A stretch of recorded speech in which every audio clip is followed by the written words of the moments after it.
अस्सलाम वालेकुम viewers, programme crime watch में आवां हाँ जो मेज़बान गाज़ी झंडेर।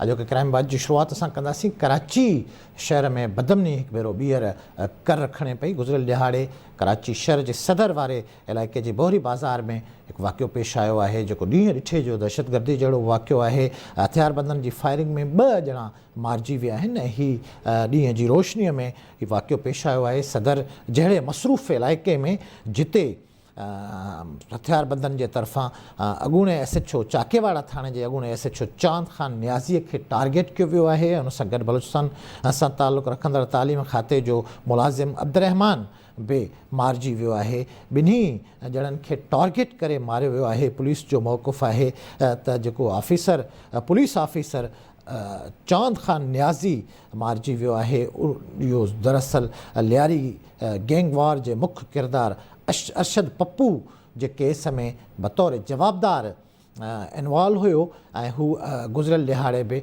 उन अरशद पप्पू जे केस मां हाज़िरीअ खां पोइ कोर्ट मां वापसि थिए आयो। त रस्ते में सदर जे बोहरी बाज़ार वारे इलाइक़े में मथस हमलो थियो, जंहिंजे नतीजे में हू मारिजी वियो। पुलिस जो ख़्यालु आहे त हीउ लियारी गैंग वार सां ताल्लुक़ रखंदड़ वाक़ियो आहे, जंहिंमें अरशद पप्पू जे क़त्ल जे इल्ज़ाम हेठि आयल चाकेवाड़ा थाणे जे अॻूणे SHO जेको उन वक़्तु जॾहिं अरशद पप्पू खे मारियो वियो हो, चाकेवाड़ा जो SHO मुक़ररु हुयो, उन खे टारगेट कियो वियो आहे।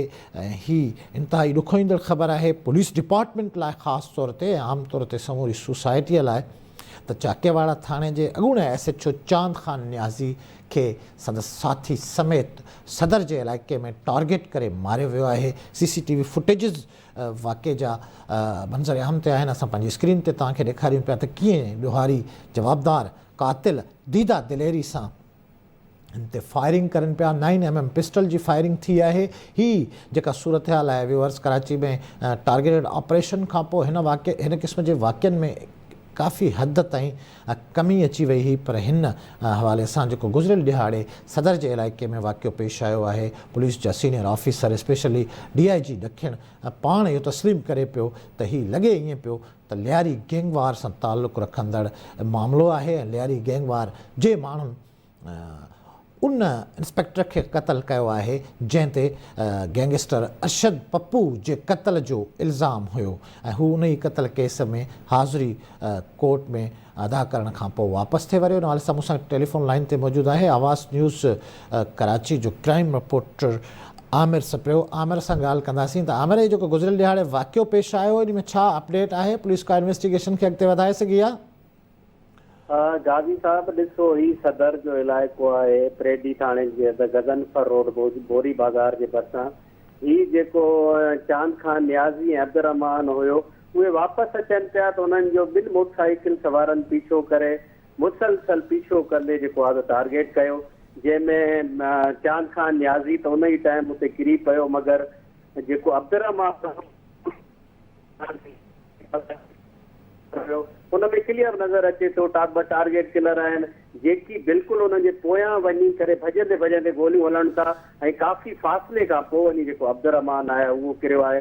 त यकीनन DIG साहब बि आहे, उन बि चयो त कंहिं पहलू सां असां इन्वेस्टिगेशन कयूं था, पर ही अहिड़ो इलाइक़ो आहे जेकॾहिं असां कंहिं ॿाहिरें इलाइक़े जी ॻाल्हि कयूं महसूसु थिए थो त जेको आहे सो ही भरी बाज़ार आहे आमिर, ही भरियल बाज़ार आहे जिते सभई हज़ारे माण्हू हुजनि था। कराची शहर जो मसरूफ़ तरीन इलाइक़ो आहे, सदर जो बहिरी बाज़ार वारो इलाइक़ो, जिते चाकेवाड़ा थाणे जे अॻूणे SHO ऐं पुलिस डिपार्टमेंट जे इंस्पेक्टर खे निशानो बणायो वियो आहे। तमामु वॾी संगीन वारदात आहे ही आमिर।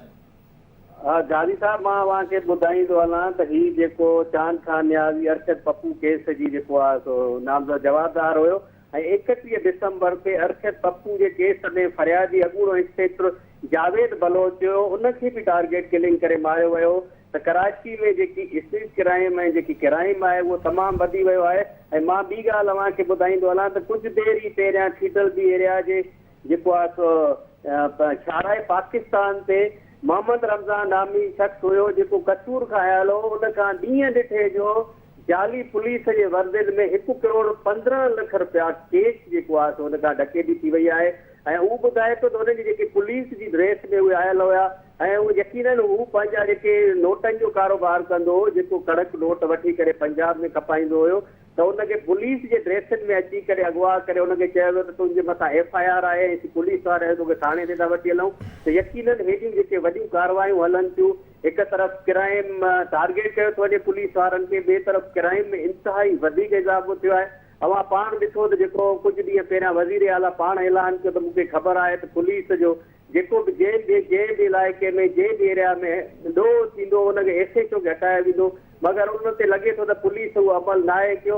ऐं यकीनन असीं ॾिसूं था त हर कराची जे कुंड कुर्छ में टारगेट किलिंग, उन्हनि सां गॾोगॾु फुर ऐं वारदातुनि जा जेके वाक़िया आहिनि उहे आम थी विया आहिनि। माण्हू घरनि में महफ़ूज़ आहिनि। जेकॾहिं को कारोबारी माण्हू आहे त उहो पंहिंजा पैसा खणी बैंक ताईं बि नथो वञी सघे, हुन खां रस्ते ते फुर कई थी वञे। त यकीनन जेकी कराची जी सूरत हाल आहे उहा तमामु इंतिहाई ख़राबु आहे। ऐं वज़ीर आला जेको पहिरियां बि वाज़िब कयो हो पर उन ते अमल लॻे थो त नथी सघियो आहे। आमिर, ही जेका इन्वेस्टिगेशन आहे न्याज़ी वारे क़तल केस जी, चांद खान न्याज़ी गुज़िरियल ॾियारे टारगेट थियो आहे। जीअं तव्हां ॿुधायो था त साॻे ई केस सां लाॻापियल हिकु ॿिए पुलिस ऑफिसर खे बि 31 डिसंबर ते क़तल कयो वियो ऐं लॻभॻि 2.5 महीननि जे वक़फ़े खां पोइ वरी ही साॻे केस सां ताल्लुक़ रखंदड़ ऑफिसर क़तल थियो आहे। इहो 90s वारे दौर में कराची में इन क़िस्म जो एग्ज़ाम्पल सेट थियणु शुरू थियो त जेके पुलिस वारा क्रिमिनल्स जे ख़िलाफ़ु, ॾोहारियुनि जे ख़िलाफ़ु ऑपरेशन में मुलविस हुआ या ऑपरेशन में इन्वॉल्व हुआ, उन्हनि खे ॻोल्हे टारगेट करे कराची में मारियो वेंदो हो। ही वरी हिकु भेरो ॿीहर कराची में इन क़िस्म जी फिज़ा जनम वठी रही आहे, जंहिंमें उहे पुलिस ऑफिसर्स जिन ते इहो इल्ज़ाम आहे त उन्हनि ॾोहारियुनि खे, गैंगस्टर्स खे मारियो आहे, उन्हनि खे टारगेट करे मारियो वञे पियो। कराची में ऑपरेशन टारगेटेड ऑपरेशन अञा ताईं जारी आहे। रेंजर्स वटि अख़्तियार आहिनि। पुलिस ते जीअं तव्हां पाण ॿुधायो पिया त CM समेत जेका चूंडियल गवर्नमेंट आहे, पीपल्स पार्टी जी, उनजो फुल प्रेशर आहे त हीउ जेको स्ट्रीट क्राइम आहे हुनखे ख़तमु कयो। पर स्ट्रीट क्राइम त जेको ख़तमु थियो, उल्टो टारगेट किलिंग हिकु भेरो ॿीहर कर खणे पई। हिन मामले जी जेका इन्वेस्टिगेशन आहे, काल्ह वारे वाक़े जी, उन हवाले सां तव्हां वटि को अपडेट आहे त पुलिस किथे इन्वेस्टिगेशन में पहुती आहे? गाज़ी साहब, हिन तरफ़ां का केस में अॻुभराई न आहे थी, न ई जवाबदार पक्का आहिनि। यकीनन जेकी CCTV फुटेज आहिनि उन्हनि में जवाबदार क्लियर नज़र अचनि पिया, उन्हनि जी मोटरसाइकिल नज़र अचे पई। त यकीनन ॿियनि ज़राइनि खां असांखे इहो बि मालूम थियो आहे त जेकी लियारी में जेके गैंगवार जा ग्रुप हुया उहे ॿीहर एक्टिव थिया आहिनि ऐं जेकी उन्हनि जा वॾा वॾा गैंगवार जा जेके माण्हू मारिया विया आहिनि पुलिस जिन में उहो चयो त असीं कया आहिनि, त यकीनन उन्हनि खे बिल्कुलु टारगेट कयो थो वञे। ऐं ज़रिया इहो ॿुधाइनि था त लियारी में जेके बि गैंगवार जा ग्रुप आहिनि उहे वरी ॿीहर रीएक्टिव थी विया आहिनि।